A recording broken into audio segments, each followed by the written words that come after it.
Lionel,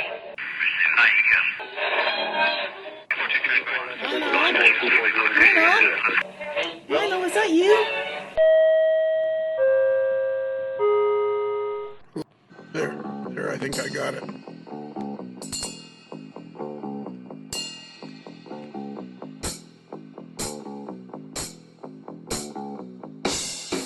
Check.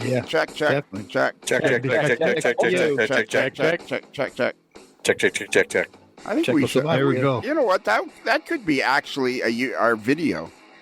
Is when people want to see the podcast, we could have just Scott on the screen recording that. Yeah. And then put that out as our YouTube video. Working. While he's working. I think we'll try like in the new year, we'll try like a 45-minute podcast for a Monday, and with Scott, featuring Scott working on whatever it is he's working on. What is that noise? I don't know. It's not me. It's not me. I didn't do it. I was told not to breathe. So today, this is our Christmas Eve Christmas show. Right. Our Christmas Eve Christmas show. That's Christmas Eve. Okay. So December 23rd. Monday, December the 23rd. Wow, math is easy. This is on the free. This is on the free channel. So if you're getting ready on Christmas Eve to put a train around the tree, I hope it's with Rapido trains. Your fast track to model railroading fun. Rapido trains, your fast track to model railroading fun. Yeah, beautiful. Hey Lionel, before we get into this, can I ask you a question? And I woke up in the middle of the night thinking about this, and God knows why. Okay. Yeah, but I remember on the old Allegheny Lackawanna Southern, before you went to DCC, it was walk around rotary switches, and you were using, I believe, the model rectifier Control Master 20s. I believe that's correct. And I believe I seem to remember we had 4 walkarounds for the main line, and then each of the yards had their own controls as well. I think you're correct. You remember it better than I do. And I think they're the same controllers that our friend Todd Treaster has. All right. Hey, you know what? Hey, you know what, Brad? I just had a great idea. Yeah, what's that? Todd should keep track of how many times we mention his name on the podcast. And he does. Yeah, he does. Let me finish. Can I finish? Okay. Can I just finish one thought without you interrupting me? Yes, please do. That's the best thing I've heard all night. So far. So he should keep it every time he hears his name, Todd Treaster, on the podcast, he should text you. Okay. That's a good idea. And then you can figure out. And for those who want to play at home, they can take a shot of their favorite beverage. Yeah. Oh, nice. Yeah. And then, and Kevin can take a shot. You know what? We'll play this one during the pizza party. And every time Kevin hears. Bill Ford has enough booze there for it? Yeah. Every time. Why does Bill take enough booze? Well, I think they went through a few bottles of scotch or bourbon, didn't they, at the last one? It was bourbon, yeah. Oh, okay. Yeah. I wasn't a part of that. But anyhow, this has the fine makings of the AML Todd Treaster drinking game. Yeah. Oh, wow, yeah. So anyways, Bruce, I interrupt. I apologize. I interrupted you, but I believe we have the same control system as Mr. Todd Treaster. Yeah, and it worked well, because I remember we had 4 throttles, each had a different color sticker on it, like red, blue, orange, and yellow, or whatever. But I think and rotary switches were 5 or 6 positions, because you could turn them off. So I remember you used to get your train to a spot, stop it, turn it off, run to the next one, plug in, turn it to your assigned color, and away you go. And if you put it onto another color, you might be controlling some other guy's train, and that got exciting a couple of times. Who's got my train? Do you think I was capable of doing all that? Well, no, I know you were, because it worked quite well until you just we had issues with it near the end, and you just ripped her all out and took about 45 miles of wiring and put DCC in. Which got to my second part. I think you must have obviously installed DCC decoders in all your locos, because they wouldn't have had decoders in them before, right? No, I never I think I tried to install one decoder, And this was back in the old, this is back 20, 25 years. This would be late 90s, mid to late 90s. And I think I tried to install a decoder and did such a meat hand job on it that after that, somebody else would just install my decoders. Oh, that's good. And I remember when we were getting your Pi Sprague set up, I came over and we're looking at it, and it didn't recognize the decoder. It was so old. It was one of those like first generation wine grow jobs. Okay, so are you saying I'm cheap or Yeah. something? No, it's just that's how old that decoder was. It'd been in for so long. Vintage DCC. Yeah. Okay. Yeah. No. I remember because we were trying to figure out and get the Pi Sprague set up to program the local, and that was the only one that, if I recall, seemed to work. He was saying you were a pioneer in the DCC. Yes, a pioneer in the DCC. Yes, I should have written a book about it. Yeah. That's a good idea. You still should. Yeah. Yeah. I still hung up on meatball hand job. It's never too late, Lyle. I can't believe it took you that long to say that, Kevin. But anyhow, this is what popped in my head at about 4 this morning when I got up, and I think Lionel used those MRC Control Master 20s, which are really sweet units. And were they like an 18-volt power supply like Todd's has, or don't you remember? Yeah, I think so. And the walk-around units were nice. Yeah. Ask me if I'm surprised about this, Bruce. Okay. Were you surprised? Surprised, Bruce? If I woke up tomorrow morning with my head sewn to the carpet, I wouldn't be more surprised than I am right now. There you go. Now you got it. We're talking Christmas now. The Christmas show is underway. Oh, fudge. Except I didn't say fudge. Hey, Brad, can I ask you a physics question? Sure, Lionel. This is actually a physics question that came from my wife. Okay. We spent a good portion of the day today in Toronto, Ontario. Toronto,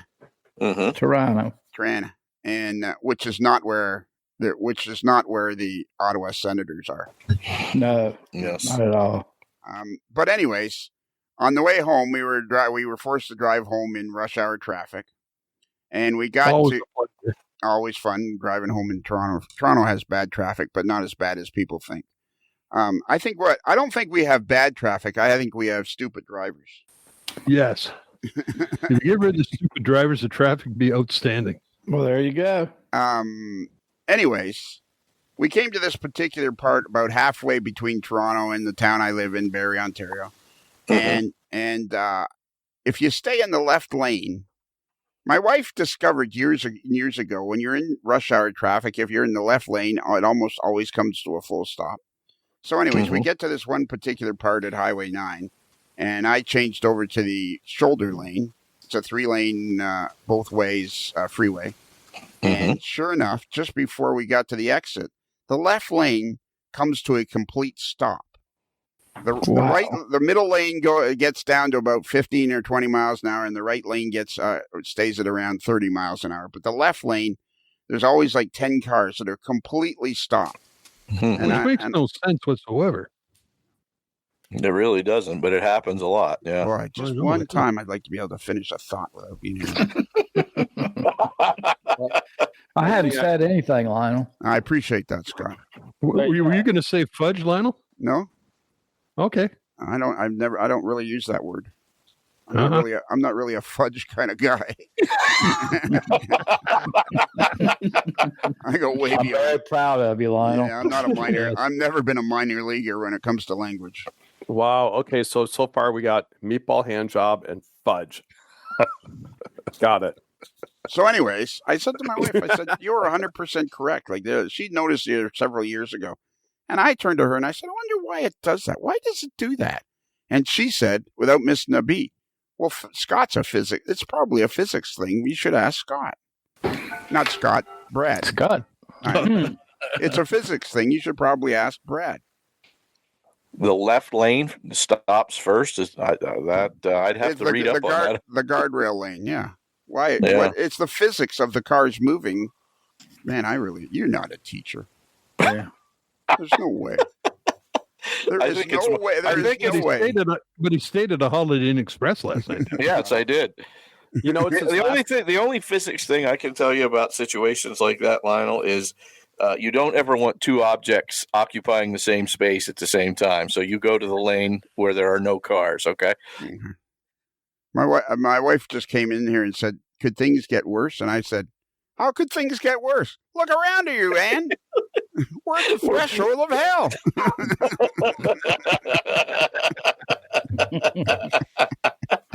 Bumper sounds. There you go. And thanks for noticing, Art. The little lights aren't twinkling. You know, it's Brad's last year of teaching. I think he's just phoning it in. Yeah. Yeah, there you go. It might not be. I haven't made that decision yet, but yeah. You already posted that you did, so. Oh, Yeah, you got to stick to it now, bro. God, All right. you can't go back on that. Out now. Did he actually say that? Yeah, more than once. If it's on the internet, it's true. We know how those farewell tours go, though. Yeah. That's right. Yeah. It could be like a 2 or 3 year farewell tour. Yeah, he's going to do that Frank Sinatra thing. Do I have to sing I did it? Yeah. I did it my way. Don't quit your day job just yet. That's what I'm trying to tell you. And you said, I know. That's what makes it funny. And what? How about this? And why is the carpet all wet, Todd? I don't know, Margot. That's a great line. That's from Best in Show for you folks following along. No, that's Christmas Vacation. Christmas Vacation? Yeah. Yeah. Oh, that's right, with Julia Louis-Dreyfus. Yes. Yeah, thanks. And the snowballs. Snowballs? Yeah, the pine tree. The tree came in the room. It was the ice out of Chevy Chase's spouting that he ripped off of his house, came through the window, and then melted. Yeah. Yeah. I don't think Kevin. I don't think you're qualified to be Probably commenting. not. Have you seen that? Have you seen that movie 7,000 times, like I have? Or me. Yeah. While drinking White Claw. Yes, absolutely. It's better when drinking White Claw. Yes, with your shirt off. Oh yeah, absolutely. Well, how about this? How about this, Kelly? Yes. Jamie's friends are so good looking. He never tells me this. I think maybe now I have made the wrong choice. Picked the wrong Englishman. Yep. Yep. I'll be hanging around the mistletoe, hoping to be kissed. Or Colin. I don't know that one. What's that one from? I Love Actually. That's Kelly's. That's Kelly's Christmas movie. Oh, Love Actually. Oh my God. Have you not? You got to change that. You got to sit down. We got to get Yanti on the podcast here and see if we can't make some sort of. No, that you can't. This one you can never. I never do that. We saw that movie in a real small theater just after it came out, and it was the theater was really small because it was in the small town where we were living, and I was just amazed by what they did with the movie. And then every Christmas we've been watching it, Christmas Eve. Since that was 2004, I think it came out. Well, I'm sure 20 years. I'm sure it's a lovely scene with you and your lovely wife. That's it. That's tradition. It'll help to erase the scene of Brad and his brother sitting on the couch drinking White Claws, watching. Yeah, would that be the scene that you want to erase yet you keep bringing up? Is that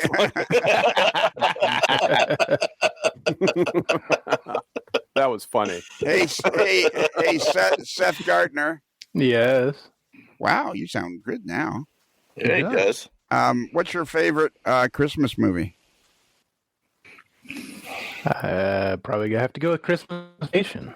Christmas Vacation? Yeah. Okay. Try not to sound too excited about it. Woo! How about you, Marcus? I like A Christmas Story. There you go. Okay. You'll shoot your eye out, kid. You'll shoot your eye out, kid. Yep. How about you? Scott? How about you? And Seth, turn your microphone back on. Is it on? It's on right now. Okay. You got a little thing in in your indication. All right. Scott, what's your favorite Christmas movie? Rudolph. What? Rudolph, the Rudolph. red-nosed reindeer. He goes back to the classics. That's good. The Island of Misfit Toys. The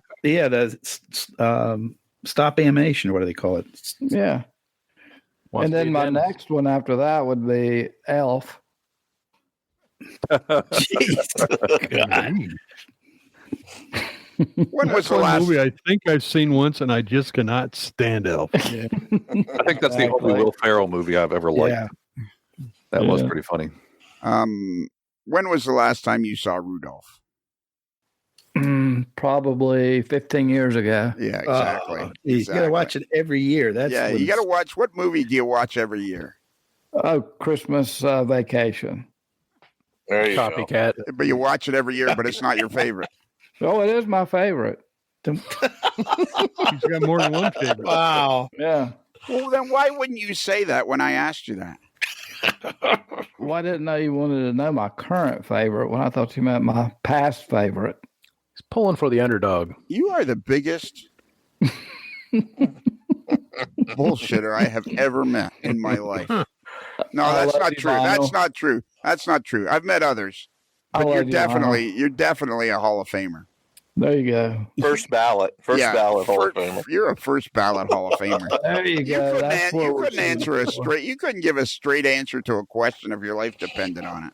Oh, yeah, I can. Okay. Yeah. What's your favorite Christmas movie? Christmas Vacation. There you go. You see Yeah. how easy that is? Yeah, that wasn't that bad.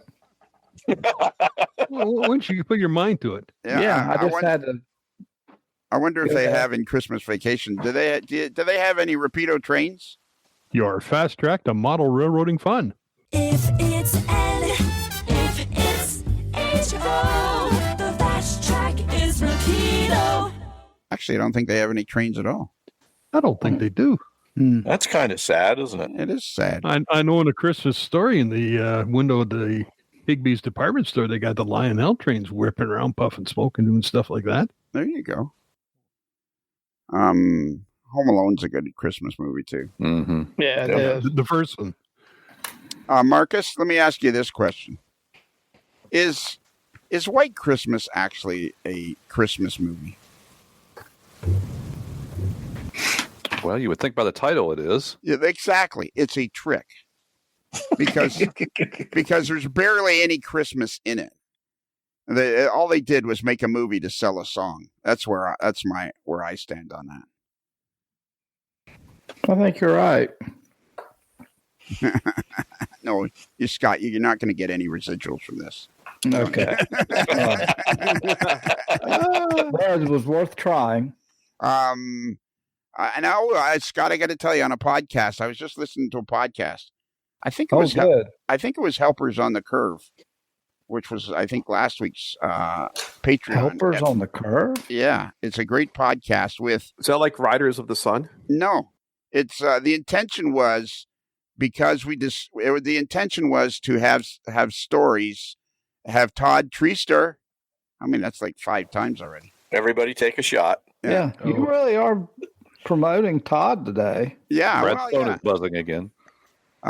Yeah, Brad's phone is buzzing. I hope Todd listens to this. I hope Todd listens to this in the middle of the night, so he keeps Yeah, me texting. too. So he keeps texting Brad in the middle of the night. But that was the intention of that particular podcast was for Todd to regale us with stories of running helpers over Horseshoe Curve. Oh, that would be cool. Yeah, and we had let's see, who did we have? We had Uncle Dave on it. We had Todd Treaster and somebody else. I don't remember who else. Some idiot was there. Oh, okay. Some guy that claims to be a physics teacher. Yeah, that guy.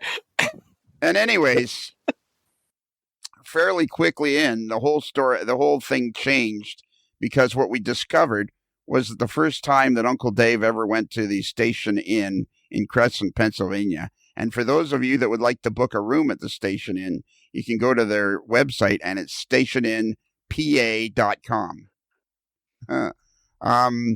So anyways, and then we discussed. So that was the year that Uncle Dave went to the Crescent, the Station Inn in Crescent, PA, was 1994, and the year that Todd started running locomotives for the Conrail was 1994. So we feel like there is some sort of magic there that they interacted with each other, and then the whole podcast went in a whole different direction. But in there, what were we originally talking about that I was trying to make a point about? I'm not sure. Does anybody remember? I went off the tracks a while back. We're not sure what happened. Yeah. But physics may have been involved. Maybe it's streamlined on the curve. I was trying to make a because I said something and somebody didn't remember. Damn. Yeah. I think that was like a brain fart. No, Is White Christmas a Christmas movie? I don't remember now. Oh well, I'll remember when I listen to this. Yeah. Well, according to Wikipedia, Irving Berlin suggested a movie based on a song in 1948, and then Paramount put up the $2 million budget and only took 30% of the proceeds. Whatever. I don't know. Then they did a bunch of rewriting, and away it went.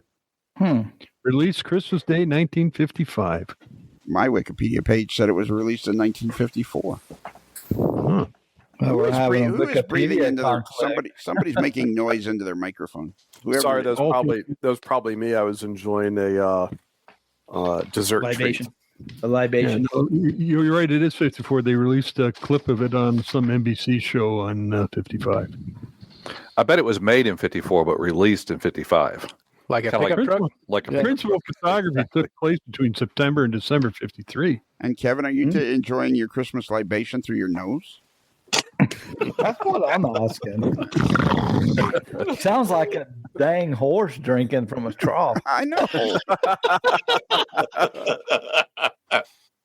Wow. Oh, Man. Kevin, what's your favorite Christmas movie? A Christmas Carol, the 1951 British version starring Alistair Sim. Yes, that's a good one. It's a little dark, which I kind of like. Yeah, because every Christmas you have that tradition where you go to your final resting place. That's right. Yeah. I Speaking channel of the dark. ghost of Christmas future. Speaking of dark, And that day is coming very soon. Yeah, every year I stop by, light a candle, and take a shot. There you You're just checking to see if your room is still available. go. It has been leased out or something. Yeah, exactly. And for those who are playing at home and want a synopsis of A Christmas Story in case you've been living in a cave, it's basically Ebenezer Scrooge says Christmas sucks. You get visited by three ghosts saying you suck, and then Ebenezer Scrooge says, "Yay, Christmas is good." So there you go. And stop sucking. Yeah. well, this would be a perfect time for A Christmas Story. Yeah, let's give one. Okay. Aw, it would be. We fire up Ralphie and Randy and the Farkas, Scott Farkas and those guys. Who's Scott Farkas? He's the bully in A Christmas Story. Oh, is he? He had yellow eyes. Wow. Yes. Yeah. And if you watch the movie that came out a couple years ago, A Christmas Story, Scott Farkas turns out to be the town sheriff. Wow. Or maybe not sheriff, but a policeman. Kind of sounds like the Dukes of Hazzard. Them Duke boys. That is They're in true. all sorts of trouble now chasing Santa Claus and the General Lee. Yeah. It's the good old boys. Don't mean no harm. Beats all you never saw, been in trouble with the law since the day they was born. Straightening the curves, flattening the hills. Someday the mountain might get them, but the law never will. Making their way the only way they know how. That's just a little bit more than the law will allow. All right. So, anyways, we're gonna have A Christmas Story, but before we do that, let's pay homage to our sponsor, Rapido Trains. Your fast track to model railroading fun. Rapido Trains, your fast track to model railroading fun. And because it's coming to the end of the year, we want to wish everybody at Rapido Trains a Merry Christmas and a Happy New Year. Absolutely, we do. And thanks for being our sponsor. And a happy Hanukkah. And I'll just Yes, throw and in. happy Hanukkah. I'll just throw in about a month ago, they hosted their 20th anniversary celebration at the Halton Railway Museum northwest of Toronto, and it was a fine event. They got to ride they hired the museum for the day, so we got to ride old streetcars all day, and they provided you food, and they had a swag bag to give out, and it was a great day. Nice. And you met some other AMLers there, didn't you? Josh Bowman was there. I'm trying to forget the Chris McKagan. I think he was there. I always get his name wrong, but it was Chris. He was there, and I ran into a couple of the fine folks who work for Rapido Trains and got pictures taken with them. Jeremy and I can't remember who else, but yeah, it was a great day. And this was done at the Halton. Halton Radio Railway Museum, which is northwest of Toronto. Yeah, basically just west of Toronto, a little bit west of Toronto. Yeah. Not much north, mostly west. Very little north, mostly west. And not very far either. No. Either way. Yeah, there you go. Okay, so now we're going to have a Christmas story. We felt like this would be the ideal time to have our very own Christmas story that was created by our very one Seth Gartner, as we refer to him, Doc Gartner. And somebody is making a lot of noise into their microphone.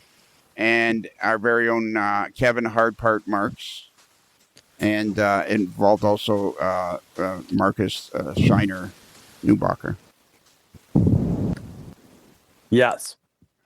Take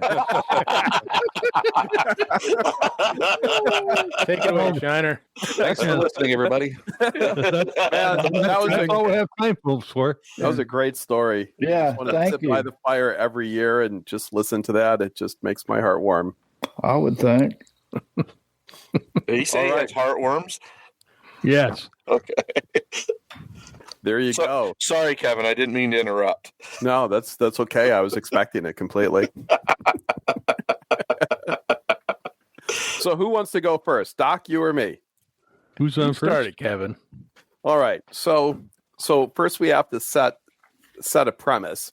And the premise that we joke about, that Doc and I joke about is if you dress properly, look like you know where you're going, and carry a clipboard, you can pretty much go anywhere in life. People just don't bother you. So for Christmas this year, we decided to put that premise to a test.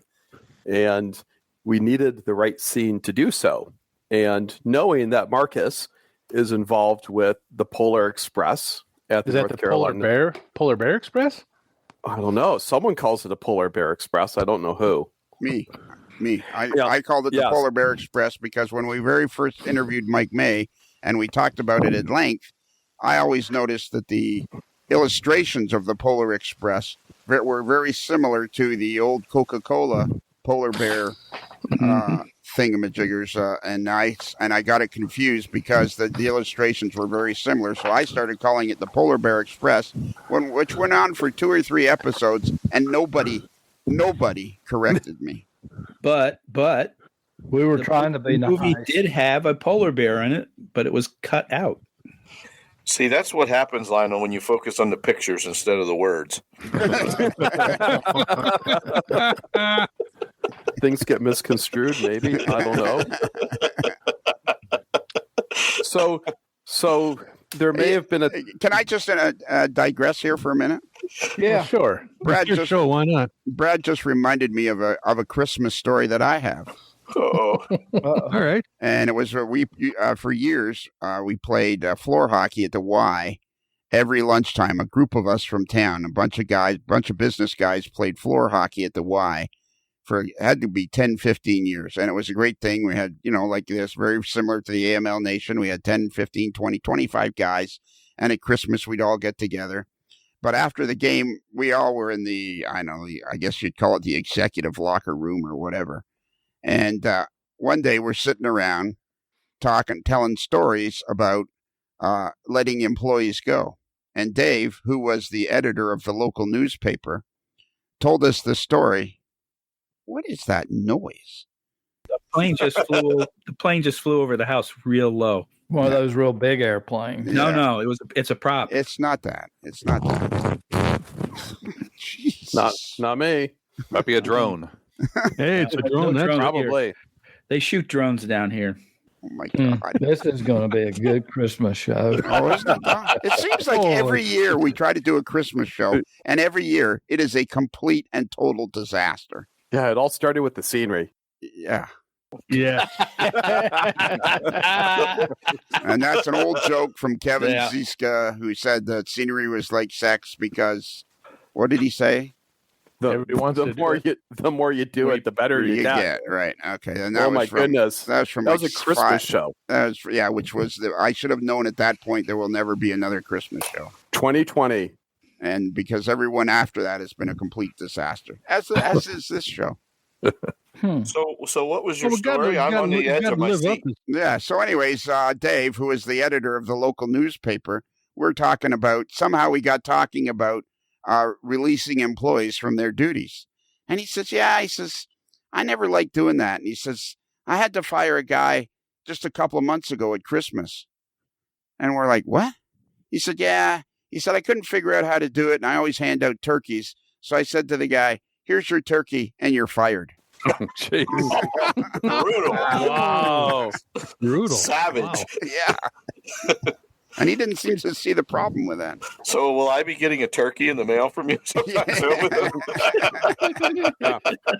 When the turkey shows up, you know what's coming. Yep. The turkey from your employer is never a good sign. It'd be something like finding a horse in your bed in the garden. Yeah, there you go. Anyways, carry on, Kevin. Sorry I interrupted you. No, that's okay. That was a great. Were they Christmas frozen story. turkeys or fresh turkeys? I have no idea. I wasn't there. No. For the love of God, I thought turkeys could fly. There you go. Still one of the greatest movie scenes for Christmas or for Wrong Thanksgiving. holiday. Wrong holiday. Whoops. Yeah, really. Yeah. So to thanks. continue. Kevin, if you're going to tell a Christmas story, at least get with the proper season here and That's storyline. true. That's because I'm full of beer and hopped up on sugar now. There you go. So I'm ready to go. So back in September, in a visit to North Carolina, Seth and I were at a beer garden, just enjoying some libations and chatting. And he threw out this idea that, if it's the Polar Bear Express, maybe we should go visit Marcus in polar bear costumes. Uh-huh. And, Innocent. Pure yes. innocence. Pure innocence. And after laughing, he's like, no, I'm serious. We should do it. And, we then started looking at costumes on Amazon, and holy cow, they are inflatable polar bear costumes. So we kind of had a little laugh, and that was about the end of it. And about 2 months go by, and I'm out at Keene headquarters back in early November, and I knew I had to make a trip out to North Carolina the second week of December. And I texted Seth and, just said, hey, I'm making travel plans. Call me. And normally Seth is very prompt in responding.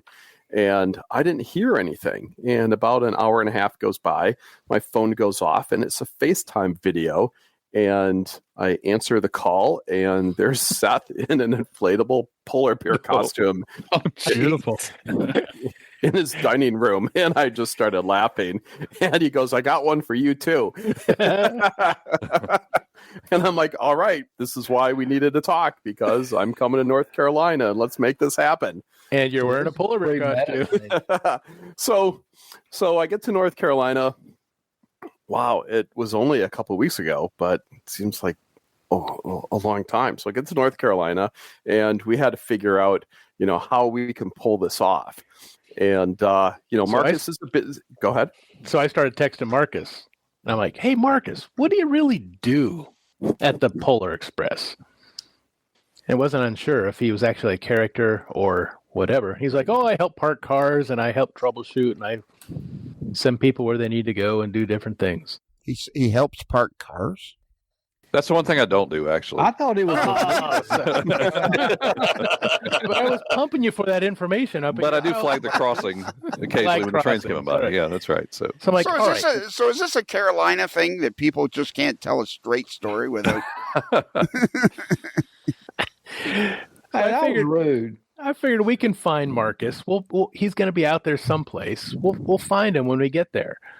So Because the real answer is, like Seth said, I'm doing all kinds of things, and so it may vary from the minute I wake up to the time I get there. They might have 3 different assignments, but I just do what I need to do. So go ahead.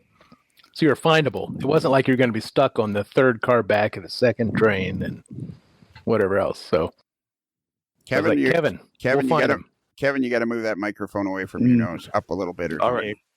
There we go. So I said, we'll find you. It's not a problem. Let's go.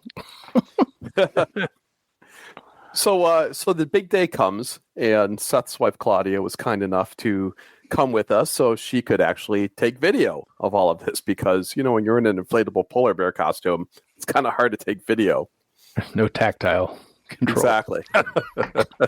So we got to the museum probably 1:45. We knew Marcus was going to be there around 2, and we kind of figured earlier in the day would be better to do all of this. So we got to the museum, and we then find out that Marcus needed to be in the museum's offices for an interview, and those offices were across the street. And from where the museum is, that's kind of a little bit of a walk in an inflatable polar bear costume. So we drive around, find the office, and there's no place to park. The parking lot was under construction, and then what part of the parking lot was open?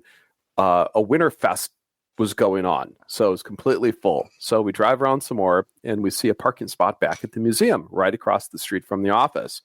So we pull in, we get there, and there's a lady who she wasn't really parking cars, she was more directing cars.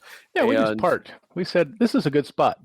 Yeah, so we get there, and she wanted to know what our business was, and without missing a beat, Seth goes, we're here to see Marcus at 2:15, and he's across the street in the bank building, which is their office, and we have an appointment.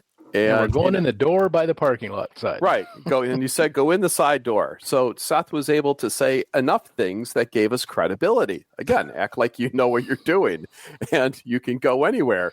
And so he's saying all these things while he's wearing a polar bear suit? No, we're about to get dressed. Yeah, we're in y'all the car. didn't have any clothes on? Yeah. Oh, and that lady didn't say anything? Oh. That's not a candy cane, I'm telling you. And Seth said all the right things, and she let us in, and we parked in the parking lot for employees. And after that, we suited up and proceeded to walk across the street. Almost got hit by a car. And that was fun. That was the funny part of the video, yes. I know. And try not to get hit when you walk across the street is fantastic. Kevin broke his zipper, by the way, on the polar bear costume. Uh-oh. But luckily, we had an AML sticker that Claudia was able to slap across the top of the zipper. And it worked. So these inflatable costumes have a little fan inside, obviously, and then there's a battery pack that you clip to your belt. So you need a fan inside? Battery powered. Obviously. Well, how else would it inflate if it didn't have a fan? There's helium. It could be a portable inflator. It could be positive pressure. Yeah. I don't know if I'd go with obviously. Okay. Well, let's take a poll of everybody here. Who all's worn an inflatable animal suit? That's good kind of I have. Yeah. So obviously not obviously. Point taken. So Claudia takes us over to the Highway 29, and we waddle across. Yeah, U.S. highway. They walk across the U.S. highway. You have a 4-lane U.S. highway to do this. We are committed to this point. But the good thing is when people driving their cars see a couple polar bears across the street, they stop. And we got in the side door, found the side door. It's open. And we just walked right in, and we could see Marcus standing there. Because he was interviewing a new employee for the Polar Express. And a couple polar bears just minding their own business, walk in the door, and there's Marcus. And what was your first reaction, Marcus? Who are these idiots? Really, what I said first was, if you're here for Winterfest, you're in the wrong place. and they just kept coming right in the door. And then because I couldn't see their heads at first because they were too tall, and then they pop their heads in the door, and then I see the AML stickers, and I lose it at that point. So we put an AML sticker on the front of the costume, kind of like as an identifying badge in case there was trouble. That'll get you out of any trouble. AML. Exactly. Yeah. It's like, it's okay. We're here. It's kind of like in Parks and Recreation where Ron Swanson hands people a note and the note just says, I can do what I want. That's the same thing as an AML sticker. We can do what we want. And Marcus was interviewing a young lady for the event, and a couple polar bears come in, and he just kind of loses it and starts laughing. And we had to get some pictures, of course. And when we took pictures, there was a sign that Seth brought. And what did that sign say? It said, let's eat, kids. Let's eat. That's part of your shtick. Exactly. Commas save lives. There was no comma. It just said, let's eat, kids. So we had to get some photos. And if you watch the videos on the fans page, Seth even did a little dance in the polar bear outfit. That was great. That was quite humorous. And after that, we took the costumes off and got some regular pictures and had a great laugh. I see two videos. I see the ones of you guys walking across the parking lot. Oh, here? Wait a minute. Here's another one. Oh yeah, there you are. There you are dancing. Oh, okay. And they're cool. Look at that. And the nice lady that Marcus works with was just amused that he had friends who would make him laugh that way. And who would dress up and do ridiculous things and come and visit him at his place of employment. I do have to say that was really easy. As we were starting the day, my fear was we'd have to walk around the whole park looking for Marcus. Which is what I wanted to do. I wanted to find him and tackle him and attack him and all that. But that would have been great. And we wanted to see just how far we could get wearing polar bear costumes. And who knows? Maybe they let us on the train. I don't know. So did you go on the train? No, we did not. I offered. He did offer, but we had other things to do. We went to the Mexican restaurant and ate lunch. In the polar bear costumes? No, we took those off. Oh, okay. How long does it take to inflate them? Oh, literally like 20 seconds. Does not take long whatsoever. So if you want to see video and pictures of all of this, go back to the fans page and scroll all the way back to December 7th. And you'll see some videos of us waddling across the street and even walking in the door. So just from my standpoint, the way it all started, of course, any day for Polar Express starts the same way. You know you're going to go in about 2:00, but from the time you wake up in the morning till 2:00, there are things going on. I'm not at work, but I'm at home answering text, emails. We're talking about scheduling things and who needs to go where and all these kind of things. So those mornings are kind of stressful, kind of scattered as we get ready for each day. And I guess I pull in the parking lot and about 1:40 or so, I get a Kevin's now showing the video of them walking across the parking lot, which is classic. You all holding candy canes. Candy canes. And the best part of this video here is Kevin making the claim that you can go anywhere, look like you know what you're doing, and you can go anywhere. And Seth keeps saying, "Yep, yep, yep," as he's walking along. Anyway, so about 1:40 in the afternoon, I get this text from Seth and said, "Hey, Kevin's in town. He'd like to stop by if you're at the museum and drop something off for you." And I thought, "Oh, that's nice. That's cool." So I said, "Yeah, I'll be in a meeting about 2:00. I have to interview a new employee who is starting that day or get her paperwork together. Had never met her before." And he said, "Okay, what about 2:20? Is that fine?" And I said, "Yeah, that'll be fine." Well, I guess it was maybe 2:10, 2:15. That side door opens as we're finishing up with our paperwork. I'm getting ready to go introduce her to the other lady in the office at the time. And here come these two giant polar bears through the doorway. Look like giant hazmat suits is what they look like. That's what they do look like, yes. Is that what you look like, Kelly, when you were a fireman in your hazmat suit? Yeah, but it's big and orange. Do you have a candy cane? No. Yeah. No candy cane. It's all one color. It was all one color. Actually, some of them are fluorescent green. Some of them are blue. You couldn't just say, yeah. Yellow. 10 years. You couldn't just say, yeah, it kind of looked like that. Yeah. These look like those big ones they were wearing at COVID time. You know, all the doctors and nurses were wrapped up in these things walking around the hospital. That's right. I remember I was at the hospital one day and there was a whole bunch of doctors and nurses in inflatable polar bear suits. Probably could have brought great comfort to the populace wearing those instead of what they were wearing. So the lady they ran into ended up being our executive director. So you got a promotion. Did you get a promotion? Yes. And then she later said, after I told the whole story about this, she said, "Oh, they should have stuck around. They could have hung out in the plaza and just kind of entertained people." Wow, kids, Eating kids, put us to work. So here we are, spreading joy and happiness across the AML Nation to fellow AMLers around the country. And who knows, maybe the polar bear costumes will make an appearance at Springfield. I don't know. Okay, when will you know? Saturday morning.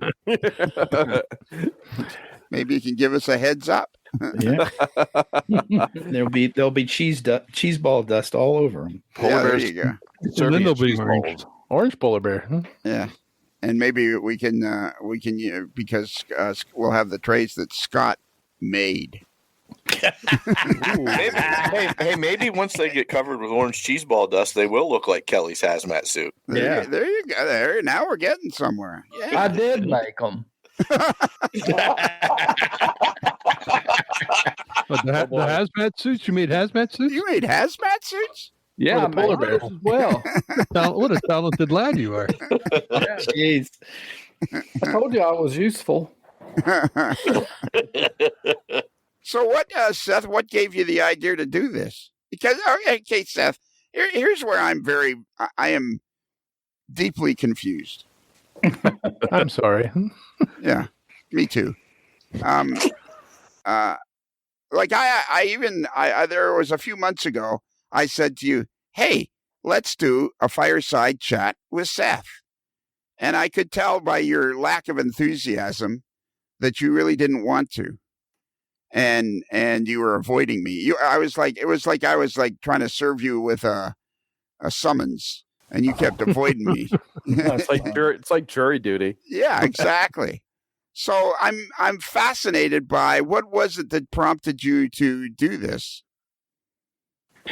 You probably don't remember, but a year ago at Springfield, my mustard yellow shirt, I've got a polar bear that I made my own decal on the back of it saying I was looking for the Polar Express with a polar bear on it. Well, that's true. Yeah. And I stood behind him in line at the breakfast buffet that morning, or whatever you call it there, the hotel. And didn't make I any didn't even know it was Seth. I was just, I've known Seth for 25 years, and I was just like, oh, this guy's got a funny T-shirt on with a polar bear. It didn't even make any sense. It seems like you guys, the best part about this is you guys seem to have your own AML Nation going. Yeah. That's because Kevin checks in with me every other month. I've made improvements to his bedroom now, by the way. So what did you made improvements to his bedroom? Oh yeah, he didn't like the blinds that went over the French doors because the light would come in. So I've improved those. I got new ones and mounted them. Wow. Fancy schmancy. And there's a new ceiling Gartner household. There's a new ceiling fan for you too, Kevin. It's got a remote control. You're gonna have to learn how to use it. Wow. Did you realize Kevin was so high maintenance? Well, we just aim to please. We want a 5-star review. Well, could you aim to get him to carry his headset with him? I've let him use mine. I understand when he was here. That was not the request. Okay. This one doesn't sound so good either, huh?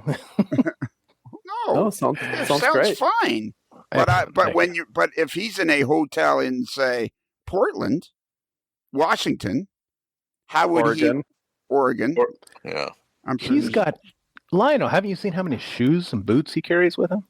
How would he get your headset if it's in North Carolina? Well, it's just when he comes to stay here every other month. I understand that. So could you please get him to carry a headset in his suitcase? Not my job, not my zip code. Can anybody here understand me? Am I speaking? It sounded a little bit like a Swahili dialect for a second. Okay. My first thought when they showed up was that this was probably Kevin's idea, and he traveled all the way with that polar bear suit, but couldn't bring a headset. Yeah. That was my first thought. But then I learned differently. It was all Seth's plan. Yeah. So, like, how long from the time you guys inflated the suits until you stopped? Like, what? So, how did this end? You're standing there with Marcus, and all of us. Well, by then, Well, it's a Kevin's fair suit question. had a broke. It is, but it's suit the had a way you blown out said it. zipper. When I was pulling mine on, I blew out my leg, so it wasn't holding the pressure. We were all talking at the same time there because Scott thought I did a funny. You did. So I'm interested. Like the vision I have is you guys waddled across the parking lot. You waddled into the thing.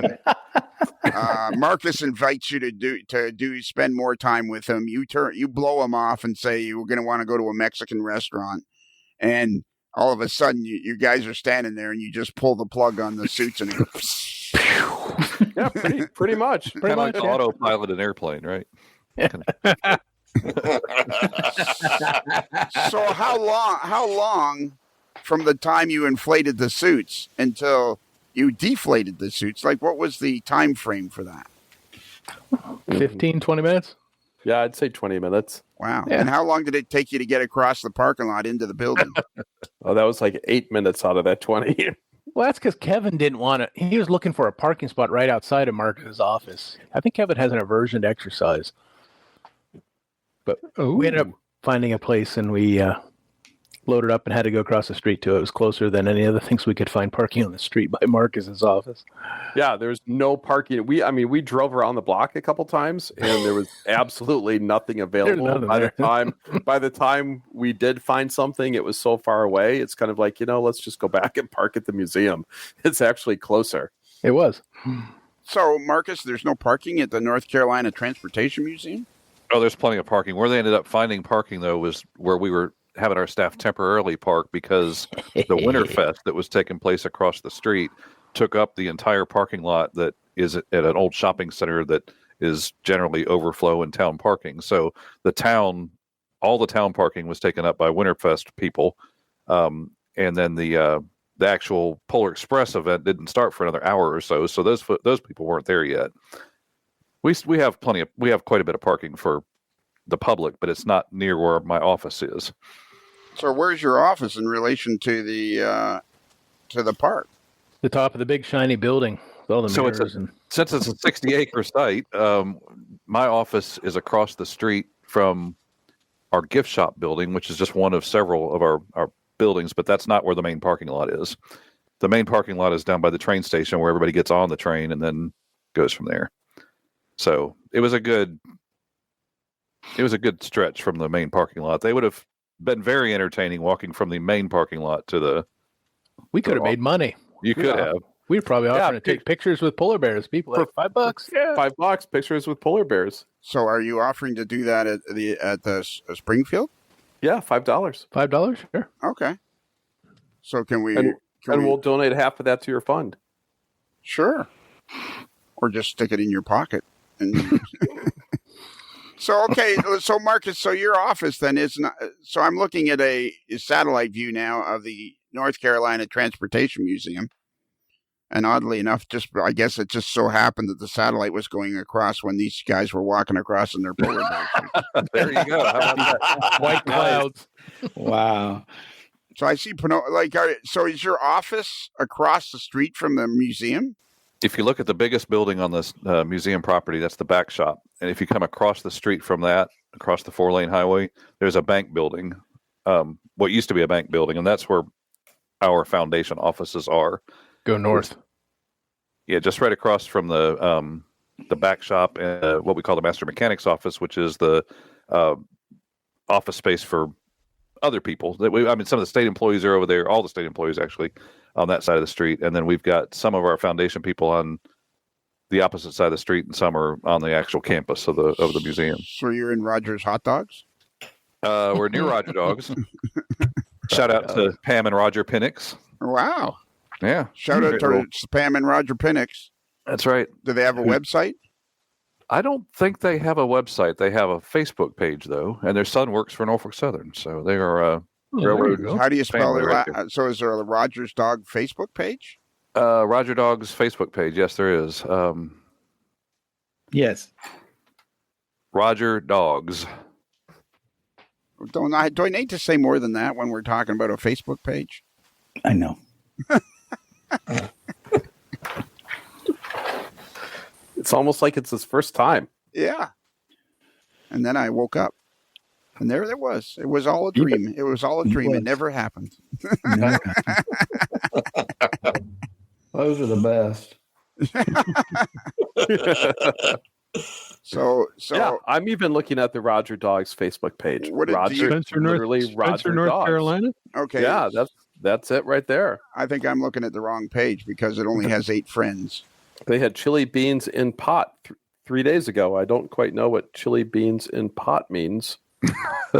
They've got chili beans in the pot. Chili I thought beans. that'd be out in Oregon or He's a Colorado. lot of chili beans. Come on. Oh, they have cheer wine, so that's good. They do. You can get a 1/4 pound all beef hot dog, chips, can and some- a drink for $7. I can't believe good I'm deal. saying this, but can somebody put a link in the messenger? I'm on it for you, pal. Thanks, Bruce. I appreciate it. So you're right. So you're beside Roger's Dogs. Right across the street from Roger Dogs, right across the street from what used to be the little choo-choo shop, which unfortunately closed. Okay, right recently. across the street from Roger's Dogs is a parking lot. Look at that Yes. big green tree. And that parking lot is now the Oh, I see the big green tree. the front quarter of that parking lot between the bank building and where Roger Dogs is being renovated to become a town park. So they've torn up that whole space there, and then most of the rest of the parking spaces that are still available were taken up by this festival. Okay, and how do people get across the street? So most people park at the main parking lot of the museum, Correct. Yeah. but that was too far away. Apparently so. Okay, Well, so then you walk guys in just. polar bear costumes, yes. Well, okay. We're painting a picture. We're painting a word picture for the folks because I don't understand the thing you guys are saying. So I'm trying to paint a picture for myself. So you guys parked. You couldn't park beside this building, which I see with the big green tree. It's a black roof building, and it's right in the main shop there. It's basically at the end of the main shop. So people usually park. So where did you guys end up parking on the lot opposite across the street from the bank building? Oh no. No. If you're looking at that satellite image still, I guess they probably would. You all parked about where the water tanks are, I would guess, Oh, right? Even closer. See that Okay. square right directly across from the big green tree? We were next to that square. By the flagpole. Yes. Beside the Family Dollar? No, flagpole. Come across the street, across the railroad tracks, into Directly the across the transportation. Oh, I street see from the 2 water tanks. 420 South Salisbury Avenue. So you That guys had 420 to cross the highway wearing your polar bear suits. Mhm. Yeah, Yeah. 4-lane highway. Sweet. That's when my wife came in. She was helpful. Yeah, she Why? helped, What did she do? helped she stopped traffic for us. Although I think the cars would stop anyways when they saw the polar Yeah, bears. you couldn't miss a couple giant polar bears, inflatable polar bears crossing the street. Sweet. Yeah, I could just, Cletus, you all see that? Yeah. Some guys, some polar bears are walking down the street. In North Carolina, in Spencer. Daddy, North get your Carolina. gun. Yeah. Yeah. Thankfully, we didn't go that far, Brad. That's good. They didn't have a fiddle. They could have stopped in at the band attic, which is nearby there, and they could have probably bought a fiddle. That's one of it's the. not- There you go. It's not the fiddle I'm worried about, it's the banjo. There you go. Yeah, there you go. So When you hear the walked across banjo. the street towards the Family Dollar. More Did we? in that general direction. Yeah, you see the building straight You'll let across. Marcus answer that. Oh, well, no, I see the bank building. I see the Family Dollar. I see. So you guys just wheeled into where the main Hey, shops are. Lionel, Yeah. I know the folks at home won't be seeing this, but maybe you share your screen. It would help these guys tell them where the hell they are. Yeah, really. Or where. Well, okay, I could do that. I guess I could try. It's really hard to work all this stuff. Well, I know it's very complex. It's multi levels above the Etch a Sketch you used to use, but yeah, exactly. you gotta get going. There you go. There you go. That's it. Okay, so no, I'm just trying to understand. You guys walked across this 4-lane highway in downtown Salisbury, North Carolina. Spencer. Yeah. Spencer, Carolina. Okay, yeah, right. All right. Okay, I didn't remember exactly. Just like I forgot Just like Helping I inserted the word Polar Bear Express. And that's where all this thing went off the rails. And look what you've started. Yeah. No, it went off the rails about 10 years ago when I started this. In August of 2014 is when it went off the rails. Now you have grown men dressing up as polar bears around the country, surprising Happily people. dressing Yeah, exactly. Right. Happily and on purpose, too. I was going to ask you, Scott, you're from Carolina. Do you understand any of this? I don't. Hey, Lionel, here's a question for you. I know that Seth and Kevin would not be eligible. Would there be any super fan consideration for anybody who dresses up in a polar bear suit and shows up at the tables in Springfield? Yeah. Yeah, probably. Yeah, we got to get working on that. I was thinking the other day. But you got to get your own polar bear suit. You can't. Oh yeah, you got you. Yeah, you got to have your own polar bear It has suit. to be your own personal polar bear suit. You're not using AML issue equipment. I think I would go one step farther. I would say any AML fan that shows up in any kind of inflated thing, whether it be a cucumber, a banana, a donkey, a cow, anybody that shows up in an inflatable suit would be automatically become a super fan. Yeah, there we go. They should. I feel like they need to do something. they will. They'll come in an inflatable show up suit. in a polar bear suit. But now this reminds me, I think years ago through osmosis, Kelly became the chairman of the Superfan Rules Committee. I thought it was Bruce. No, Kelly. it was you. It was Kelly when he was on his great Well, it's acquisition. been Kelly's fault all Taking this over time that I'm not a super fan. Yeah, because we started talking about loopholes, and then we were talking about our buddy Matt Dawson in Great Britain, who has Rod Diary. And what about Rod? Loophole. Yeah. Is that how he got his super fan? I don't know. We're gonna have to go to tape. Yeah. What did Rod Diary do? He exercised a loophole, and somehow he managed to get his super fan there at Springfield that first year. Seth, you pay too close attention to these things. Yeah. You take a lot of notes. I was looking after Rod that weekend. It was a good weekend. Yeah. Hey, Rod, we're thinking of you too, buddy. You're going to get your definitely. rest of your kidney taken out. Hang in there, buddy. Yeah. Whether you want to or not. Yeah. Where was I? Oh yeah. So Kelly, I remember that Kelly became the chairman of the loophole committee. When we were talking about Matt Dawson, and he had got a tattoo for a modeler's life, and Kelly says, "Well, that loophole is filled." Oh, and I remember saying, "No, anybody that ever gets a tattoo of any kind of modeler's life tattoo, they automatically become a super fan." Right. Yeah. Anybody gets ink. Yeah. But now this is so now Kelly, this is an interesting discussion. Yeah. Because if you come as a inflatable polar bear, is that a loophole? And okay, the inflatable polar bear is filled, loophole is filled. But if you come as a cow, an inflatable cow, that's another loophole. Would that be a separate loophole altogether, or just an inflatable costume is one?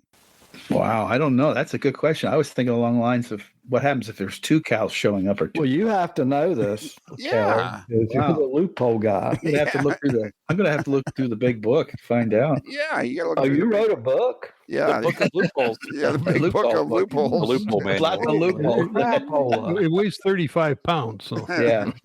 This whole show's a loophole. So now I'm getting more interested. You guys parked by the big tanks and walked across a 4-lane highway dressed in inflatable polar bear suits. And yet, see, now if I had gone to all that trouble, it would not have lasted 12 minutes. I would have milked this thing for at least, I'm sure Marcus would have been more than willing to be hospitable and show you around the place in your polar bear outfits. And yeah, it seems like you got in there, you said, "Hi, hold this, take us." You guys sound like those Facebook people that, they'll run to the Rock of Gibraltar. They'll take a picture of themselves in front of the Rock of Gibraltar, and then they'll take off and go to another vacation spot. Yeah. Show people. Show people. Well, the difference in all of this was Seth's wife Claudia was along, and she needed to get back, so our time was limited. If she was not along, we probably would have spent most of the afternoon there. But No proof. She was a photographer. Yeah, she was a photographer because you can't take pictures and be in a polar bear inflatable costume at the same time. We've tried. You can't do much of anything inside that thing. Yeah. How hot were those things? Yeah. They were a little warm. Yeah. Yeah. When we were outside and it was 50 degrees maybe. It was good. It was fine. But once you get inside and there's not a breeze, it gets warm and toasty real quick. So then you did go past the Family Dollar. You must have gone past the Family Dollar because you must have crossed where there's proper cross. Right. No, I don't think so. No, we went rogue. We did not. Yeah, we did not cross where there were proper crosswalks because that would have been an even further walk. So we just kind of waited until there was a break in the traffic and went for it. I made a walk for it. Which is what we do every day, go back and forth to work. So but we don't do it in polar bear costumes. So you were in fact jaywalking polar bears. Correct. That would be it. Oh, there you go. There's something you just don't see every day. That's right. Something about those boys just ain't right. Yeah. Well, now that I agree with. Yeah. So to all those new AMLers listening to this is your future. The prize is out there for you to grasp. I feel like this is a great Christmas story. I do too. Yeah. Think about Marcus and think about a way to torment him next year. Okay, yeah, let's do that. Let's make that a regular Christmas thing where Mark was tormenting Marcus at work in front of his colleagues. Yeah, have more people show up in different. I can see this. It's time now for the annual Christmas tormenting of Marcus. So it's almost up there with the airing of the grievances thing in Festivus. Yeah, it is. The tormenting of Marcus. Let's see if we can get kicked out of the museum this year. Yeah. If we know someone with a helicopter, we could drop frozen turkeys. The thing is, you're wearing costumes, though. So if you get kicked out, you could just come back next week in another costume. And that's true. Mm-hmm. So Seth, your wife was basically standing there looking at her watch like, come on, boys, I got places to go and people to see. She didn't know where it was going to go from there. But Marcus's assistant or lady who was overseeing it all was very cordial to us, and she was nice.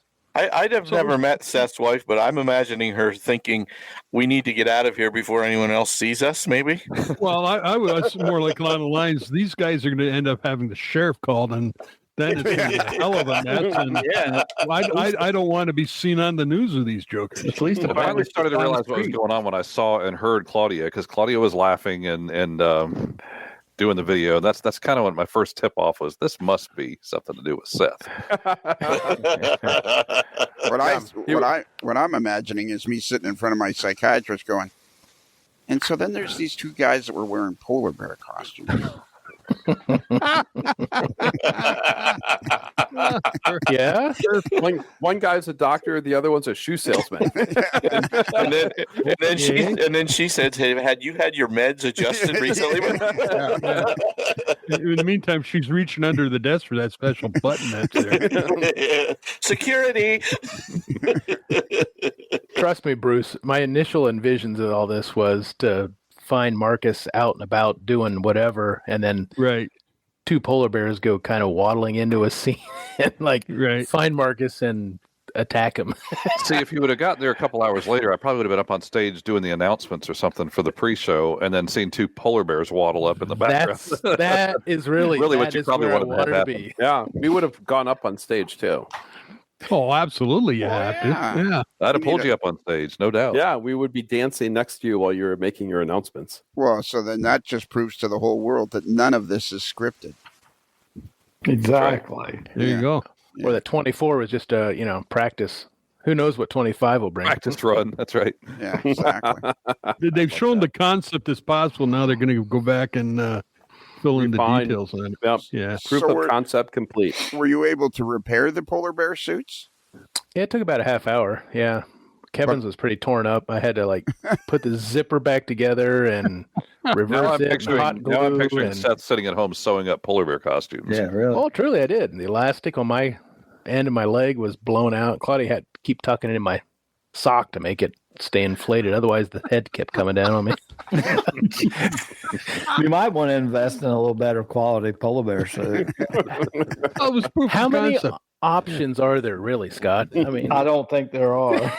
Now, did you just get the amateur model inflatable suits, or did you go for professional model? I got the best ones that were available.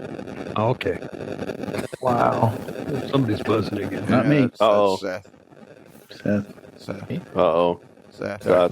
We lost him. Oh, did we just lose him? Well, he's still there. I'm I here. don't know. He's still there. He's still here. Still Oh, there. he's there. Yeah. Yeah. Okay. Yeah. God, you're going to call me Bernard next, aren't you? No, Buzz. Oh, that's already taken. There's a blast from the past. Yeah. There you go. Somebody else I annoyed. Merry Christmas. That's not exactly the most exclusive list in the world, is it? Did it take polar bear costumes? Yeah, exactly. No, he doesn't even need a costume to do it. Well, that is great that you guys did that. And I showed the picture to my wife, and she's like, well, "Why did you do that?" Really? Yeah, it's like, Why wouldn't we do it is the question. well, yeah, but Yeah, the problem with anybody that's associated with me is that usually the story always has somewhere where I've screwed up. Like, it's always like, okay, well, the problem is I was talking to this guy that runs the Polar Express. And I'm like, how do you know him? Well, I know him because he's a model railroader. And he's a model railroader. And then we were talking about the Polar Express, but somehow I confused it with the old Coca-Cola commercials. And I started calling it the Polar Bear Express. And nobody corrected me because nobody corrected me. And then blah, blah, blah, blah, blah. There's nothing. Yeah, see, this is the point of it's in the movie. It goes to that hazy fog with the shimmer on it. It's somebody drips off and you're just going, you can see your lips flapping away in the background. The person in the foreground going, what? Yeah. Yeah. Exactly. Stand up for me, Lionel. And maybe Ann will want to stop by in Charlotte the next time you guys are driving down to Florida. I don't think so. Is it something I said? Wow. Well, there we go, folks. Okay. How about Marcus? He's up the road. No, I don't think so. Not really. We're going to Florida. You see, that would turn a transit trip into a vacation trip. Oh, yeah. Or a tragic trip. Yeah. Well, speaking of tragic, how's operations going on the Greenville and Northern? Oh, it's coming up. Yeah. Oh, is We've it? been texting. We can get an update on that. Something else I've created, Marcus? Marcus. Mark? Yeah, we've been texting the three of us back and forth, trying to set a final date and time to do it. Oh, that would be fun if I'd been included in that conversation. But no. Yeah. Well, you No, started the guy that creates it. No, do we? No. Are you showing up? Did Even though you wanted to. did Kevin take his headset with him to Charlotte? No. Okay, so I don't remember. I think that was probably during a viewer mail that I don't remember specifically, but I pointed out to Scott, who wanted to rip down his layout, that he shouldn't rip down his layout because it's a great layout for operation. And then we discussed the fact that he's never had an operating session on his layout. And I pointed out that if Marcus and Seth were really good friends, they would have come by now and helped you with an operating session. Right. Because they live like an hour and a half away. But somehow the three of you have come to some sort of unpleasantries and you don't get along. So those two guys have just blown you off and let you. We're going to help him rip it out. Yeah, they're coming to help me rip it out. Yeah, we're going to operate and then tear it down. Yeah. So fill us in, Marcus. Where are we? Where's that? I realize now that I'm not included in any of the info part of it, so I understand it's a secret between the three of you. But maybe, is there anything you can tell the general public about it? Sure. You threw out a date of January 18th that we could make this happen, and that actually is a day that Benjamin Rocket Rogers will probably be racing in Charlotte. So now we're in the stage of deciding what day we could actually do it somewhere near that date. And that's really really as far close as to Springfield. right. It is, and I think you had a cruise the week before or something like that. Scott, is that right? Another cruise? No, I got a gambling problem, and I got to take care of it. Is this the garbage barge cruise Yeah, out of this New is the Jersey? garbage barge cruise. Yes. No, this isn't the garbage barge. That's in May. Sounds like Scott has an itch that needs scratching. Scratching, yeah. I have an itch that needs scratching. Oh, please don't ever say that again. Come on, Kevin. Hey, coming from a guy dressed up as a furry. Come on. So the 18th is a week. Is still a whole week until that's the week before Springfield. So when are you going on this cruise? That I understand you're very busy, Scott. But when is this other cruise going to happen that you're on? It's the 6th through the 12th. Okay. So what about the 4th? What day is that? That's a Saturday, January the 4th. I won't be here. Or where will you be? In Florida. Oh, okay. Because you're busy? I will be busy that day. Yes, I will. Doing what? Relaxing? Relaxing on the beach. Oh, okay. Are you taking the bus to Florida? No. I'm going to Florida to get on a boat. So you're going to Florida? I thought I'm going to Orlando. What day are you going down, Scott? The 4th. So maybe the cruise leaves the 6th and comes back the 12th, but I'm going down the 4th because I got a little business to tend to. I got to go see Lionel. What about the 2nd or 3rd, Marcus? Possible. Yeah, that's near New Year's. So we could do that, yeah. What about Thursday the 2nd? Yeah, that might work. Well, Marcus? I think that could work. He's got to work it out. No, hang on. He said he thinks it could work. What time's good for you, Lionel? Yeah, Lionel, it's all up to you now. I ain't getting involved in this. Oh, man. Oh, boy. So, see, that really hurts my feelings. Why is that? Well, I wanted you to be a part of it. Well, I'll probably actually be passing through Charlotte on that day, but Oh, that's almost rude. Well, why don't you wait and we could ride together? We're going to your house. To Florida. To Florida. Why don't we leave me out of this? Because what I'm trying to do is Scott has built this beautiful layout. He's never operated on it. Both Marcus Neubacher and Seth Gartner have beautiful layouts that they've had multiple operating sessions. They literally live within 2 hours, a 2-hour drive of Scott, who they claim to be friends with. And I thought perhaps the three of you guys could get together and show Scott how much fun it would be to operate the Greenville and Northern. Yeah, I agree. I think it's a great idea. I'm in. What they're trying to do. Yeah. So how about January the You Thursday? keep interrupting. He's facilitating. Oh, okay. We're all More fun than running around in a polar bear suit. Right. Yeah. So now we're talking about Thursday, January the 2nd. Yeah, we'll have to see if we can make that work. Well, okay. Can we could see right now. Like Marcus says he can make it work. Seth says he can make it work. But I might be busy. Doing what? Oh, I don't know yet. Well, why can't you make plans? I can. You seem to be able to make plans to gamble. Yeah, and cruise around the world. So why can't you make a plan on do you have a calendar or something? What day is the 2nd? It's the Thursday. Thursday. Yeah, I could do it that day. Yeah, let's do it.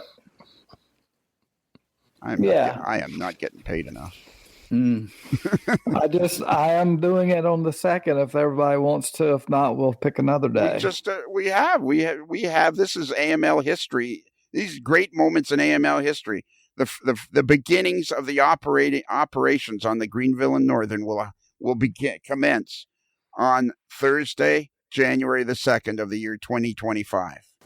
Okay. What time are you guys going to arrive, Marcus and Seth? Looks like 9 a.m. 9 a.m. Can we spend the night there, Scott? Yep. Okay. We get You'll bacon. get the big plate of bacon to wake up to. Oh, yeah. There'll be 9 bacon. a.m. 9 a.m. Why 9 a.m.? Well, they Make a want to day get of it. going and make a day out of it. Have a lot of fun, man. Yeah, if you come at 9, there'll be bacon at 9. Is that okay with you, Seth? I like bacon. Sure.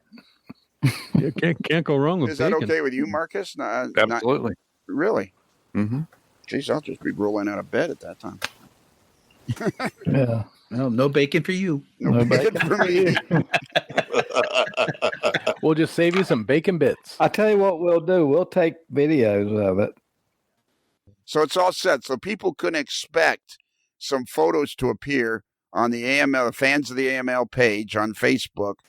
There'll either sometime. be an operating session or there'll be a real big sawzall. Cooking show. Yeah. Is my Or we'll micro- have a bonfire. Is my microphone working? Very well. Okay. I'm sorry. Was that rude? So we can expect that on the fans of the AML Facebook page, that sometime, let's say after the hour of 10 a.m. Eastern Standard Time, there can be pictures of the three of you operating the Greenville and Northern, or at least the three of you standing together, because the three of you have gathered together to help Scott learn operations on his beautiful S-scale layout. Yep, we're going to do everything in our power to make that happen. Should And we our- live stream it? Yeah, well, it will be live. Yeah, that's the only way to do it. Live stream. Let's see. Let's get our buddy Glenn Fricks to come down too. He wants to come we'll down. have Yeah, him. that'd be good. Mhm. Okay, now you got. And then we four got guys. another fella too. Hang on, Jonathan Myers. John Myers wants to. He wanted to come up from Georgia. Okay, Yeah. but now you've got to establish how many guys can you handle to operate this layout. Anybody that wants to come's welcome. 3 pounds of bacon will cover Yep. it. Yep. But now you're just mocking me. Not No, I'm not. You are. You're mocking me because I'm trying to help you set up legitimate operations on your model railroad. Okay. You're just mocking me. You're saying anybody that can come. Well, you can be a spectator. You won't all be able to operate, but you can watch. That reminds me of the time that I invited you to my house and you said you'd never stop by without an official invitation. I like to watch. No, we're not going over there today. That track's not working. You can't be inviting a whole bunch of people while you're trying to learn operations. You're trying to establish an operating system for your model railroad. So don't. Right. So how many people do you think, if you were gonna, in your mind, what have you imagined that you would have for? Well, besides myself, 3 altogether. May at the most 4. All right. So What would you have an interchange job from? Yeah, Little from hard. from the CSX or the Southern, either one of those, or Norfolk Southern.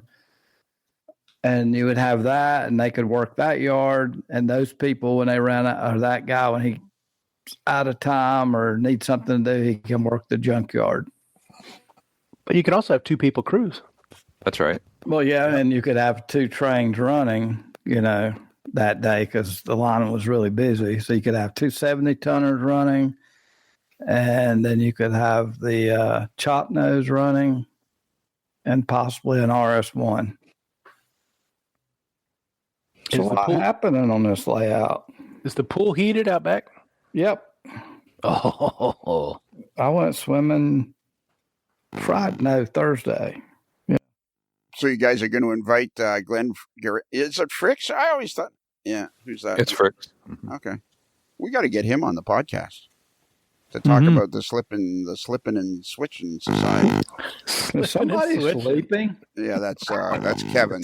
It's Kevin because he doesn't have microphone time. Well, he's bored.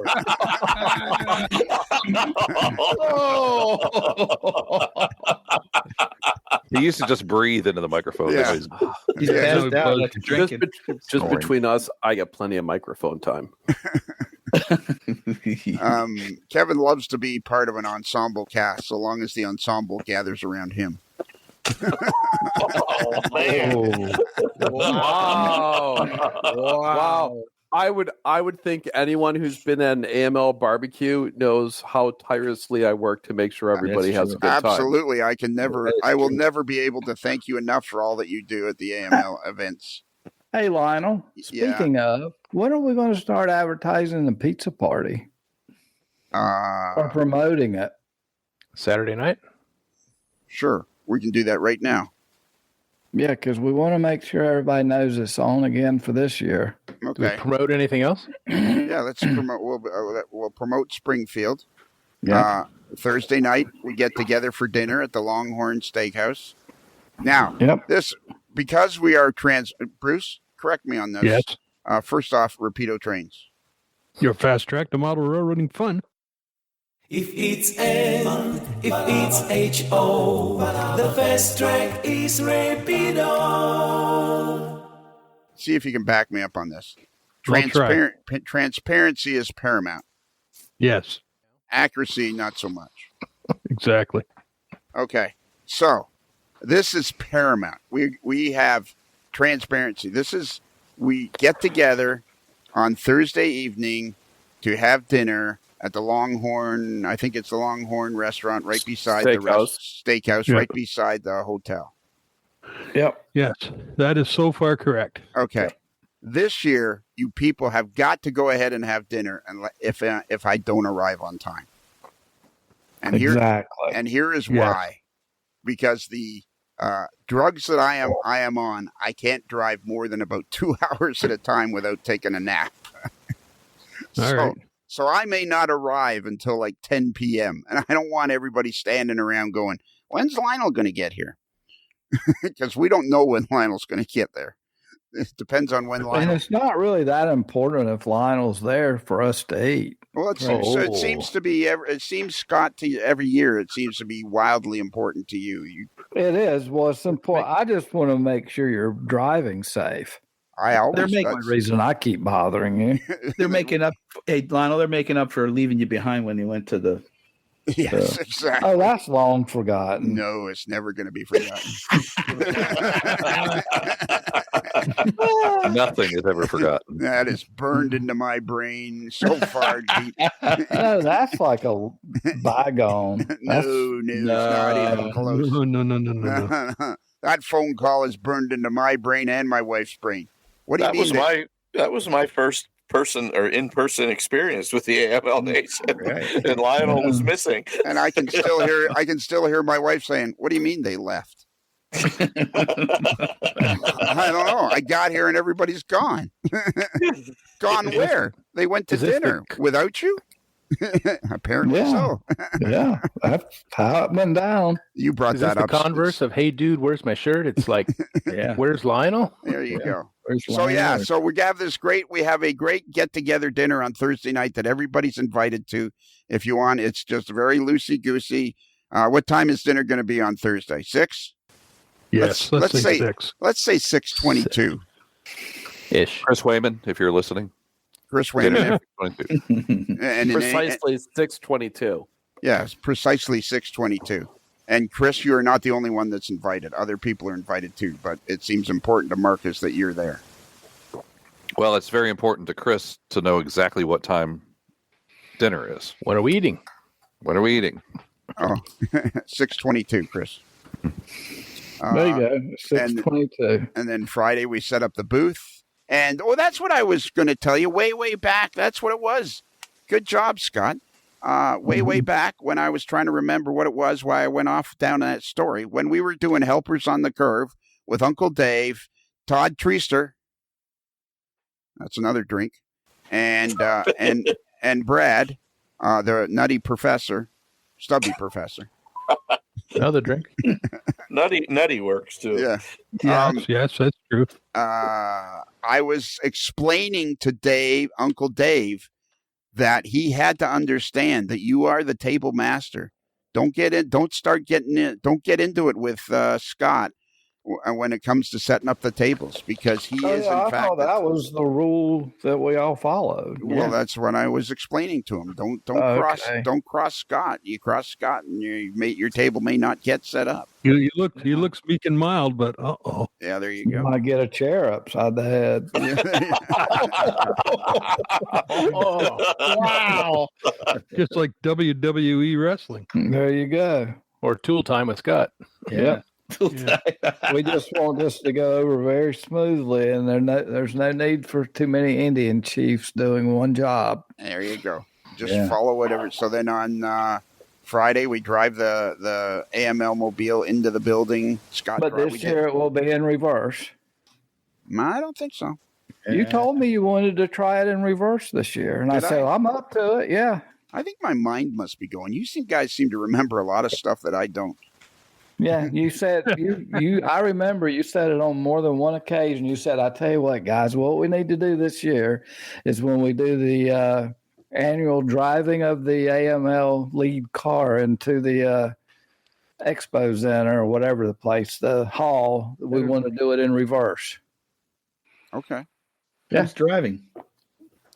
Scott drives. Oh, okay. Yeah. If Lionel's driving, we'd have a problem, I think. No, It's Scott driving Lionel's car.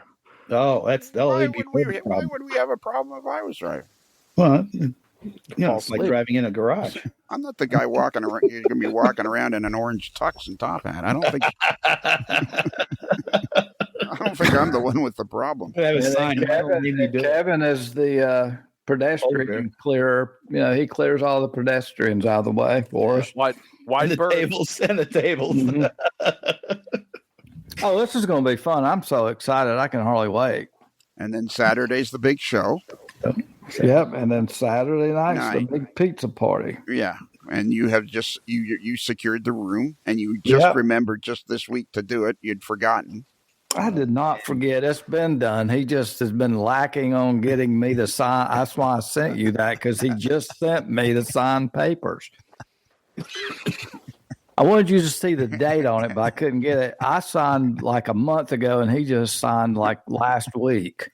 So we're all set. So Saturday night is the pizza party, and apparently Scott's is paranoid about getting a lot of people there. So we need at least 130 people. Yeah, easy. Yeah, that's the minimum. Yeah. No, 40, Minimum. 40, 45 is a good number. Oh, okay. Apparently, The room only holds 20, but good 40 will do it. I think we had 40. The hell with fire codes. Yeah. I think we had 40 or 50 people last year. I know, and I just every time go, man, I hope they don't ask or check. We say we need another table. They throw, because it shows that we're renting 4 tables for 20 people. Yeah, that's all it allows. But you remember last year we added 2 more tables. Yeah, we had at least 6 tables for sure. Yeah. When you're the table master.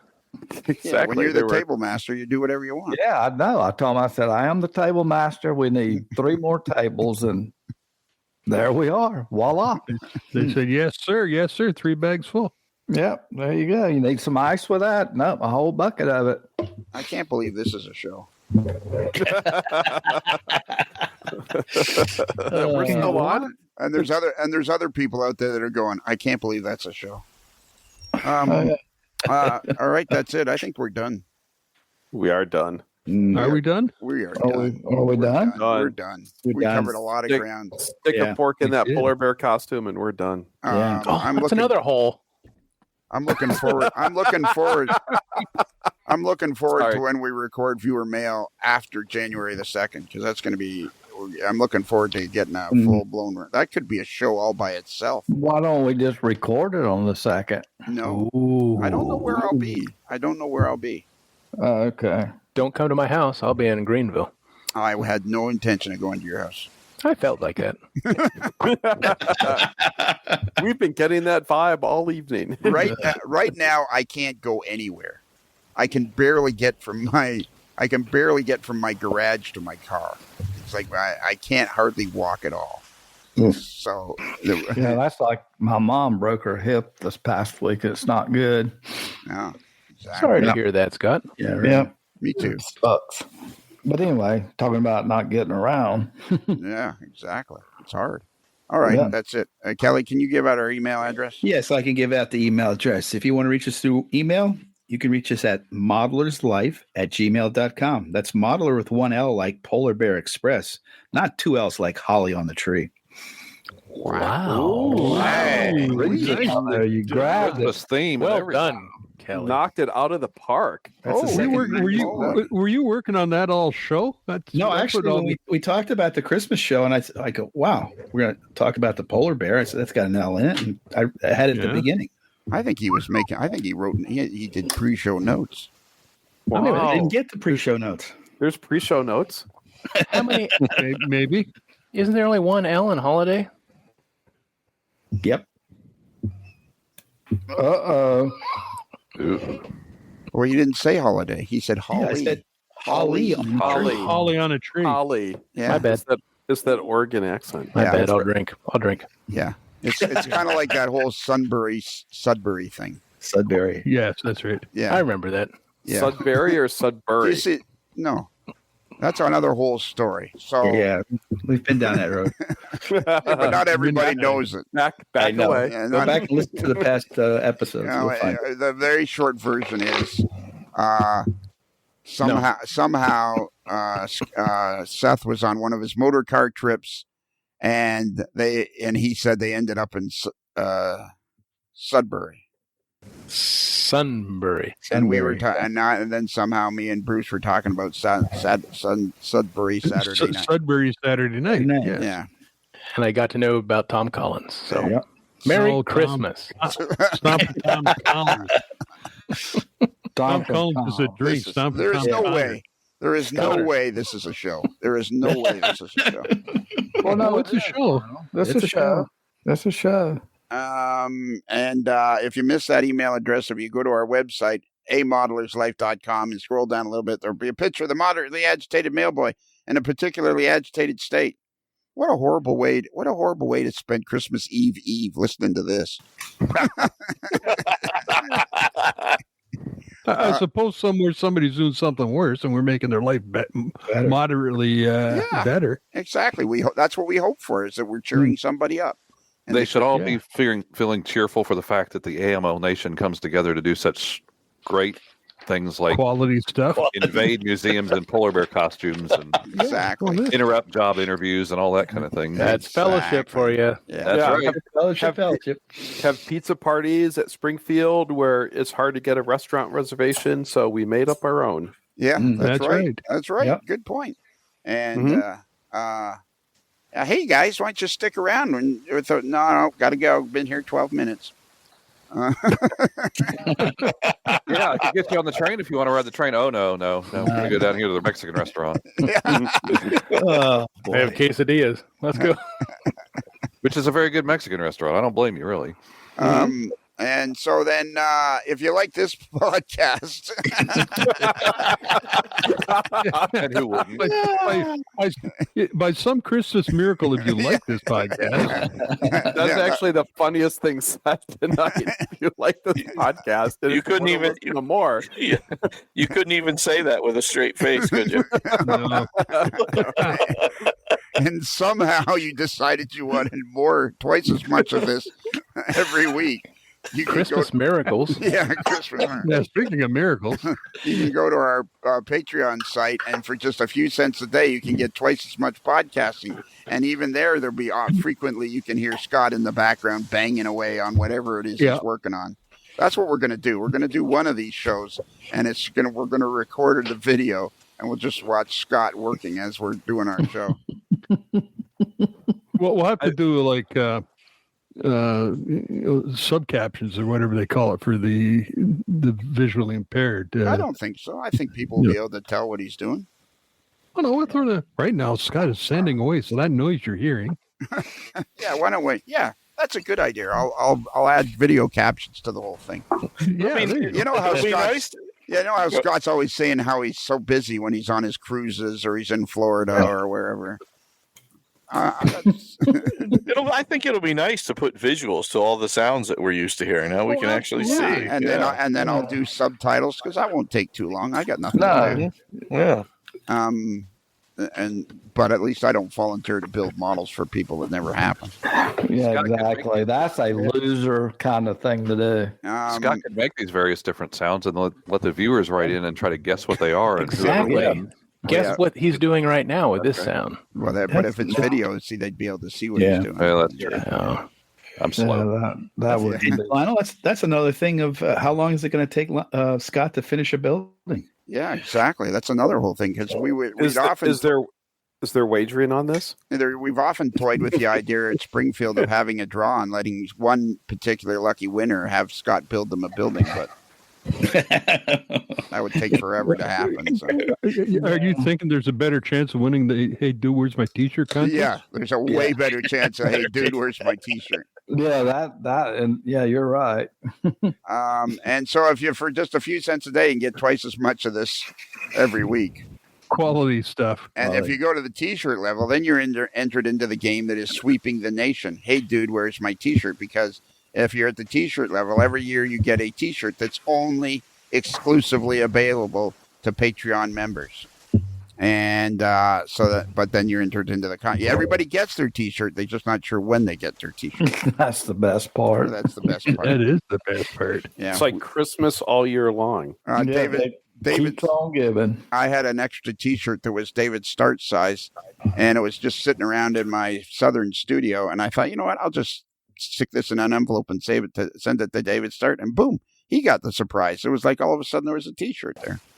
Well, what the hell's this? Exactly. Well, lucky guy he is. Exactly. Merry Christmas, David Start. Yeah. And Seth. Yes. Can I ask you a question? Sure, Lionel. Have you ever wanted a T-shirt with a hot dog on it? 3 days a week. Yes, I do.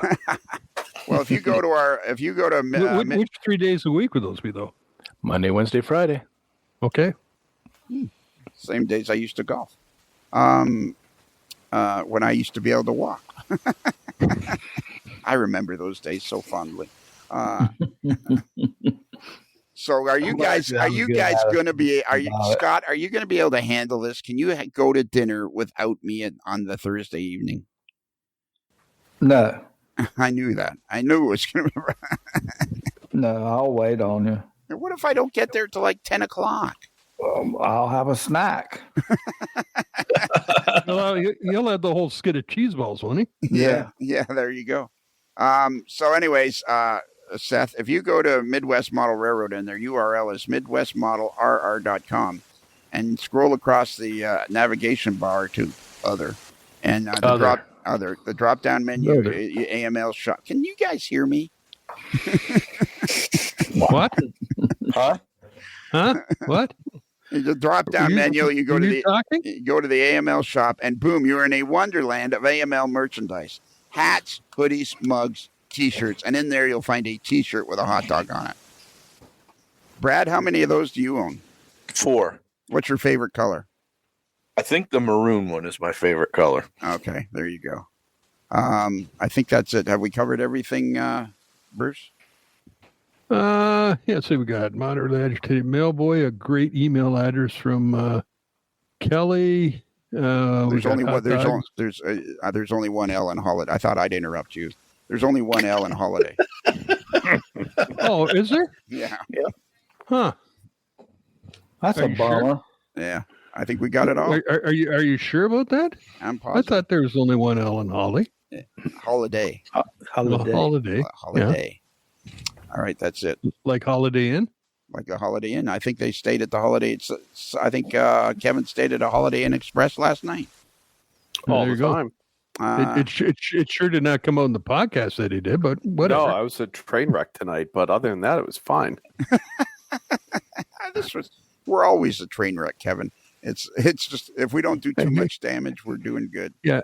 Have you listened to the show before, Kevin? Well, you know what it is? It really comes down to authenticity. Absolutely. You know, this is who we are, flaws and all.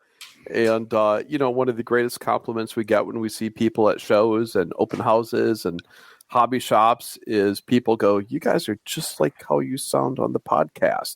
And I think it surprises people that we aren't actually playing characters. This is who we are.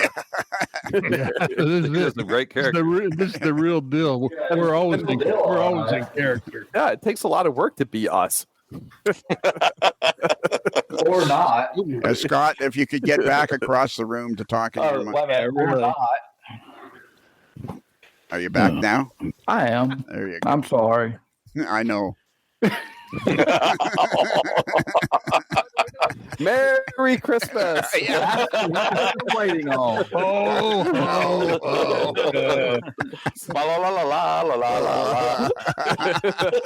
I wish everyone a Merry Christmas. Yes, Merry Christmas to everyone out there in AML land. Very true. This is a full-blown 4-alarm holiday emergency. Yeah. Nobody's leaving. Nobody. The duck is smiling at us. You know what, Brad? What, Lionel? It's people that make the difference. Little people like you. Wow. Look, is that? Can you clarify little in height or? That's Frank Shirley. Yeah, Mr. Shirley. Yep. I don't know what to say except it's Christmas and we're all in misery. Don't be so dramatic, Andre. That's hilarious. It was an ugly tree anyway. It really was. It was horrible looking. Where are you going to put a tree that big, Griswold? Bend over and I'll show you. You got a lot of nerve talking to me like that. I wasn't talking to you. Happy New Year, everyone. Seth, are you ready? I think this is a great test for you. Sure. So remember, a Modeler's Life podcast is considered marginally adequate by 6 out of 10 Polar bear wranglers. It's that time. Christmas time is here. Everybody knows there's not a better time of year. Hear that sleigh. Santa's on his way. Hip hip hooray for Christmas vacation. Got a ton of stuff to celebrate. Now it's getting closer, I can't wait. Modeler's Life is sponsored by Because I Love Sushi, with 7 convenient locations in the greater Busted Knuckle area. It's another Lincoln Homer.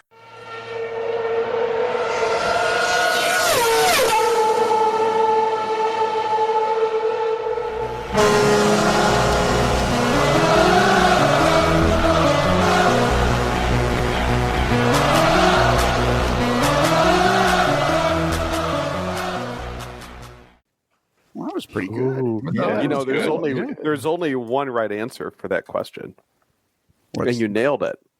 Absolutely. Oh, good. Absolutely, I was worried there for a minute. Where you're going to say Thought he had the first. wrong one.